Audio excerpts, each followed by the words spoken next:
Memorial Day weekend, the Lexington Counterclocks are hosting more than just a game. I think it's great. It just means a lot that, the community outreach has been great. The game is bringing people together to remember Deputy Caleb Conley. And it's not just Scott County that is, supporting him, his family, the department that he works for. It's great to see the outreach. It really, truly is. Deputy Caleb Conley was killed in the line of duty nearly 1 week ago. Described as a loyal worker and kind friend, Deputy Conley touched the hearts of people across the Commonwealth. One of them was Paul Goodman. He just was a great guy. He really was. He had good intentions in everything that he did. He was always willing to protect Scott County.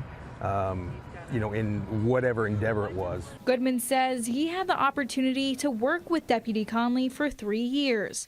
As a retired firefighter, he's seen the sacrifices first responders make every day. It's just who we are, we don't even think about it. It's one of those things that we go into work and, we do what we've been trained to do.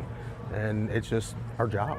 But tragedies are never easy, and Goodman says he'll continue to help in any way he can, including coming out to watch 9 innings of baseball. We were brothers, for 3 years, and that was an opportunity that I'm glad I had. In Lexington, Julia Sandor, WKYT.